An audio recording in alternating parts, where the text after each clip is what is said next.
Welcome back to the Pilates Business Podcast. I'm so glad you guys are all here listening in today. I've got so much that I want to share with you about what I'm seeing right now. If you're listening and we haven't actually met before, I want to do a quick introduction because I know we're getting a lot of new listeners from all over the world. My name is Saran and I am the founder of Spring 3 Studio Business Consulting. I've been actually a business coach in the boutique fitness space, working mostly with Pilates studio owners since 2013. So as you can imagine, over the course of that long, I have seen all sorts of different things happen in our industry. I worked alongside studio owners, hand in hand with many of them as they've built and grown and often sold their boutique fitness studios. So I know what it's like to be a studio owner juggling a lot of different things, teaching and managing, and perhaps still trying to stay organized on top of that.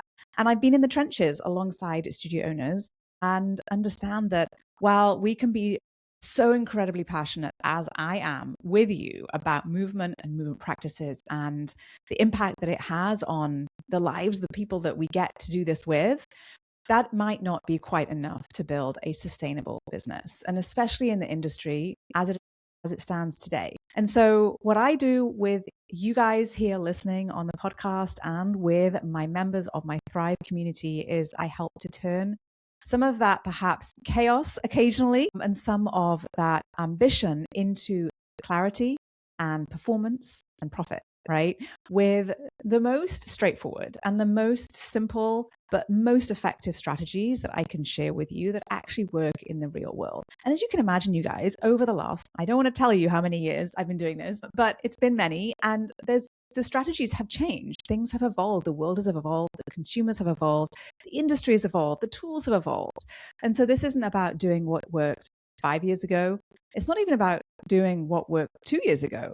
I want to give you strategies, right? I'm giving you strategies that work today, right? And I'm glad that you're here with me today because today I want to talk about a common issue that comes up often. And it's often a bit of a sticking point, right, for many studio owners. And I think we see this over the course of, or I've seen it at least, over the course of the life cycle of being a business owner, where you hit this sort of revenue ceiling. And maybe that's right now, maybe for you, that's 10,000, maybe it's 15,000, maybe it's 20, maybe it's 30,000 a month, right? And it's in this phase where you know what you're doing is working, you know how to do it, you know that it is good for people. So you're teaching a lot, right? And you're marketing a little bit, maybe a lot, you're managing a lot, and you're doing all the right things, right? And so this means that, hey, things are actually pretty good. Things are actually maybe doing okay, but maybe you feel like your income is capped. And I think this is just kind of a frustrating place to be as a business owner because on the outside, things look very successful, right? You've got a lot of clients coming in, you've got a little bit of momentum. But on the inside for you as the leader of the business, it often feels quite exhausting. And I think that we often assume that growth is this linear path, that we just keep doing the same thing, then we will grow. But I think there's a little bit more to it than that. And I think that sometimes we assume that, if only I could just get more clients, or if only I could just find that next perfect teacher, or if only I could get my social media down, then that will be the thing that gets me to break through that ceiling, right? But the reality is that this revenue plateau, this maybe $15,000 or $20,000 a month ceiling, is not a marketing problem. It's not a management problem. It's not a motivation problem. It often has more to do with the business as a whole, the business model. And so I want to talk a little bit about what actually keeps studios stuck at this level and some of the shifts that you can make to turn perhaps what is a very busy studio into a very, very profitable studio. Okay.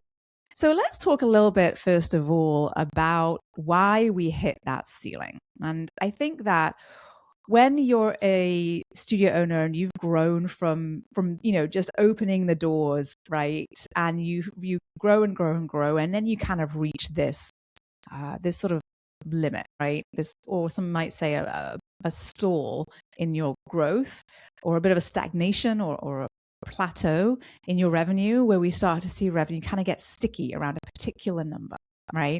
What we see is that revenue at this is coming in. It's coming in from selling perhaps memberships and packages. Oftentimes, we also see at this stage the owner of the studio, or a particular person teaching a large percentage of the classes or the sessions. And so what we find is that the studio feels very active. There's a lot of energy in the studio, but it feels a little bit fragile. And what I mean by that is that you probably feel, perhaps if it's you that's teaching a lot of classes, you might be concerned about taking time off. You might realize that a lot of the business and a lot of the income is, despite building a business, is actually attached to your input, right? And in the beginning, this is very often the case, but over time, we want to perhaps move away from that structure, from that model. Because when you're close to capacity, but you're still not getting paid, or when we see clients head out of town for certain periods of the year, during the holidays, for example, or we often see perhaps a bit of a slowdown in clients coming in, it feels immediately like there is a big problem, because it's kind of scary. And most of all, I see this sort of friction because the growth of the studio is often tied to the input that you're continuing to put in and seeing that need. And I think this is often where we start to sort of feel perhaps like we're not really sure which way to turn or what needs to happen next. Because oftentimes by the time you realize some of these things, or you're at this place, you're feeling like the business is not going to fall apart, but it only can continue as long as you keep showing up in full force with all of these hours that you're already giving to it. And the only way to grow is for you to do more. And this is already where we start to see a little bit of that burnout begin. And so we want to make sure that we're very conscious of how we're tying all of these things, these pieces together, because a lot of times more clients into that mix, a busier studio into that mix, won't actually help your business to grow, right? Won't actually help you to build the business, I should say, that you actually want. It might just require more hours of your time, right? And so if the structure of your studio doesn't support profit, doesn't support scale, then volume, more people, more clients will only create more work for you. And if you're already stretched, and you're already teetering on the edge of burnout, then you might find that adding more people in isn't really actually going to help. So in this scenario, in this case, profit isn't going to come from just adding more hours, right? Especially when it's adding more hours to your time. It's perhaps going to come from rethinking how money is made in your studio and where money is made in your studio and how money moves through your business as a whole. So revenue is not the same as profit as well, right? So we have to also consider, this is, I think, where a lot of folks get stuck, that this is not about just adding more revenue to that top line. And I think we have to understand a little bit more about what's happening behind the scenes in terms of your margins and your cost base, okay? Because what we also see sometimes is that we get really super focused on that top line revenue number when we actually do a little bit of deep dive into what's happening under the hood of the business, what's happening once you've established you're comfortable and you're looking at your numbers and you're seeing your costs and where your income is actually going, where that revenue is going. We might see that some of that revenue doesn't necessarily mean that you're going to increase your income. And so a lot of folks tend to focus really on that top line and think to themselves, if only I can get that $20,000 or the $30,000 or the $40,000 months, then everything will be fine, right? But the problems often come when your expenses increase at the same pace as your revenue. And then nothing actually changes because you're not actually building in that sort of buffer into your business, right? And what happens then is, it's very hard, I think, it's very hard, honestly, I see this so often, but there's a mindset that we have to really be aware of here, right? And if we're making associations to specific revenue numbers as our only measure of success, then you will probably find that no matter what that revenue number is, you will always feel stressed. And I know you're probably thinking, yeah, whatever, Sarah, if I'm making $1 million a year in revenue, I'm totally happy. The reality is that if you're not taking home or you don't have a buffer in there, your margins aren't also growing, then you will continue to feel that stress. Truly, you will. And you'll be stressed despite the growth, right? You'll have nothing to show for all of that. And your business will never truly feel stable. And I think one of the most amazing things that happens when you really are able to design your business, structure your business in a way that makes your business strong and robust and stable and consistent in its ability to generate revenue and to generate profit, I think that's really when we feel this sense of freedom and relief and comfort and contentment and excitement around our business. So we want to perhaps shift our mindset a little bit away from the only measure of success we have is, or the biggest measure of our success is our revenue number. In fact, we want to be thinking about what is it that we want our business to do and how do we want our role within our business to look. So profit isn't just going to be rewarding you for those thousands of hours you're pouring into your business, but actually profit is a reward and a result for very intentional design of your business. And the studios that grow and really do generate revenue in a every month, and we see that number growing every month, it's not just about making more revenue, it's also about making more profit. And that really comes down to how you're structuring your business. And we also need to move away from this idea where we're seeing our business like this sort of hobby or passion project or something that we do to perhaps to for good, and actually see it as this sort of economic engine, right? This machine that is designed to deliver this amazing movement practice, but with an impact and with all of the energy that you want to have, that you want to give to your clients, but that it's able to do that while also bringing in the income and the profit, and ultimately then also it has to bring in the revenue that you need. Now, as I've already mentioned, we see a lot of different stages of growth when it comes to your studio business. And no matter how old your business is, often early on, we see that you as the leader and the founder, that you are the business, right? I did this when I was starting out. I've seen it over and over again in the studio owners that I work with, right? This means that you're perhaps teaching those classes, you're teaching the peak classes, you fill in the gaps, you jump in whenever needed, and you're being responsible, which is, by the way, yes, absolutely the right thing to do. And the impact, right, is good on the business because it means that you're building this consistency and you're building this engine. And the impact of that is positive, but it's also a little bit sneaky in a lot of ways, because early on, when we see the results of that and we're perhaps very energized by everything that we're doing in our business, we also making this association between the hard work that you are putting in and the output that you're getting from your business, the outcome you're getting. So your income is tied to how much you're there, right? Your business can't grow without your time. You're training the studio, you're training the business to depend on you. Okay. And we see this happen, and it's this sort of idea that one day it won't. But the reality is that it's very hard to know when that moment comes. And we're often so deep in this sort of trap that it's hard to pull ourselves out. And then we have all of these other things that come along in terms of, should we? Is it the right thing to do? I don't want to let people down. I don't want to be seen as this type of a boss or that type of boss or that type of business owner, right? And then there's a lot of other associations that we make. And I think that when you get to a certain point, and I think you have to be really clear on when that is, and this is a lot of what we help studio owners to determine inside of Thrive, which is, when is it appropriate for you as the business owner to remove yourself from the business, and where in the business does it make sense for you to remove yourself from, right? Because oftentimes your value beyond a certain stage of business is no longer in just teaching. It's in designing the business and designing its ability to scale, and making sure that a lot of the systems that are supporting that are intact, that are the way that you want them to be, that you are hiring the right people and they are trained in the way that you want them to teach and deliver a client experience, that you're really clear on your customer journey and what those touch points look like, that your offers and the way that you're selling what you're doing makes sense and that is bringing you profit. And so the studios that are growing and really being so successful right now aren't scaling because the owner is just teaching more, right? They're scaling because the owner is stepping into a higher level of leadership. And this isn't always an obvious sort of next step here.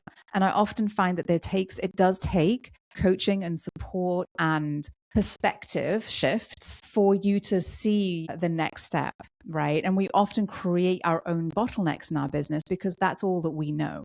And when you open up these other doors to opportunity, to growth, professional growth of your own in skills that perhaps would serve you, but aren't sure how to get, that's when I see studios really take off. And it is uncomfortable for sure, right? You're entering into doing things that perhaps are not sort of second nature to you, or perhaps not easy, or very, very new. And, we tend to, as humans, be biased towards not wanting to do those things, but they are uncomfortable and they are also very, very necessary. So we have to be really careful about falling into this sort of we are the labor in the business trap as an owner, and actually think about our time as from a leadership perspective as well. Now, what I often see when revenue starts to plateau, I want to share with you some of just really quickly before I wrap up, some of the mistakes I see people making when they are hitting this revenue plateau and they are feeling frustrated, as they often are, as we all are, and wondering why. And we start to perhaps just sort of throw spaghetti at the wall. So this is what it kind of looks like. We see people perhaps offer some new type of program, new offer. They see a studio down the street offering a particular type of class. So they say, I can do that too. And they start throwing this extra class on the schedule in the hopes that it will pull some people from that studio down the street into your studio and all will be well, right? We also see folks perhaps experimenting with pricing, but in a way that harms their existing pricing structure, and pulling perhaps a demand for their existing offers into perhaps lower priced offers or lower commitment offers, which ultimately does not support stable and recurring revenue. Or we see folks perhaps spending a lot of money on rebrands and new websites or agencies. And to be honest, it's a huge expense, but with often little to no reward. Because the reality is that those are all, in and of themselves, fabulous tactics. But when they aren't layered into a really robust, thoughtful strategy, you're creating just more complexity and more expense without getting clear on exactly how the profit is being created from those tactics, right? So in and of itself, adding a new class format makes a lot of sense. But only when you have clarity around how that is going to drive more profit and revenue and income for your business, right? Without that clarity, you get a lot of confusion, you get a lot of fragmentation of your marketing efforts, you get a lot more expenses and often a lot more admin and a lot more headaches for you, and creates even more of that sort of chaos that we're often trying to actually avoid. And it's kind of an interesting, when we think about it from a mindset perspective, it's kind of interesting because, it feels like you're doing things and you're taking action, but actually perhaps creating more, or I should say more stress than actually results. And I'm all about results. And oftentimes you have to really sort of peel back the layers of the onion, look inside and see what is it at the core is it that I want for this business? And what do I want this business to look like? And how am I going to get my business from where I am today to where I want to get to in 6, 12, or 18 months? And building towards that business. And so when you start to just throw tactics at the, spaghetti at the wall, or throw a bunch of tactics out there, it's not strategic enough to actually move the needle for the long term. It looks like you're doing a lot. You feel like you're taking bold moves, right? And I think there's a lot of noise around that and doing these things that are, big goals and all of that sort of stuff. And it's great. There's place for it, but it has to come from a very grounded and sensible strategy.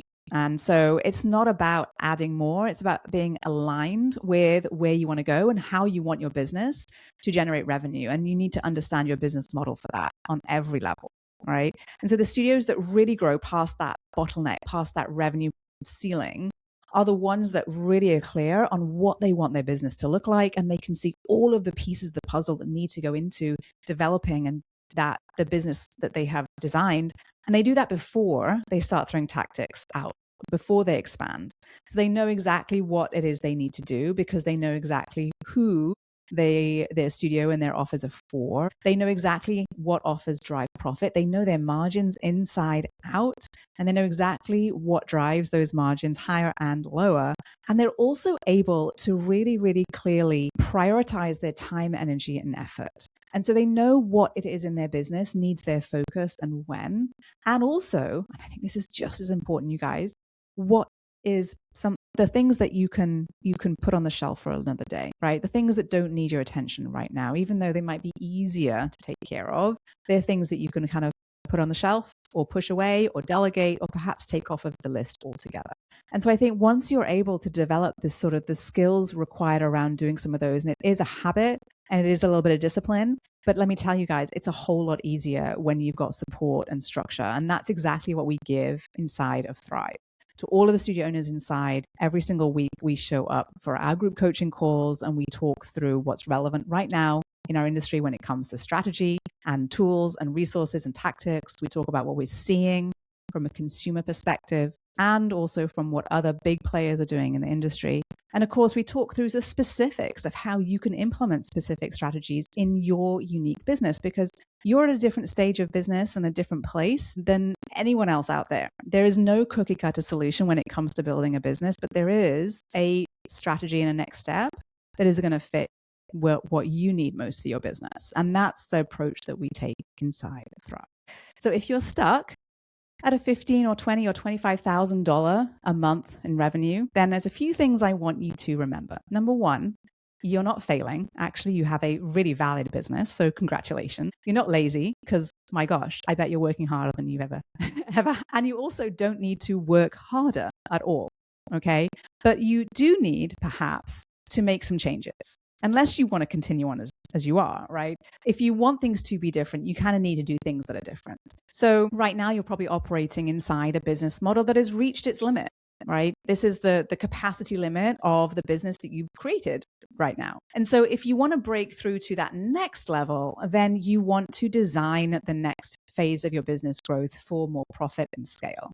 And you want to shift away from connecting your energy inputs, your hours worked, to the revenue output. All right. You want to separate those two. And then you want to think about how you can step up and into that leadership role, what skills that you might need to spend some time working on and to develop. What are the things that will support your next phase of business growth? And sometimes that takes a lot of self-reflection. It's not the easiest thing to do, honestly, but if you're willing to do that, my goodness, you will find a lot of doors opening for you.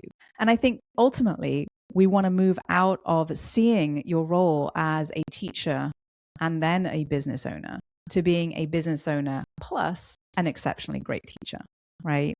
And so all of this is exactly the type of work that we do inside of Thrive.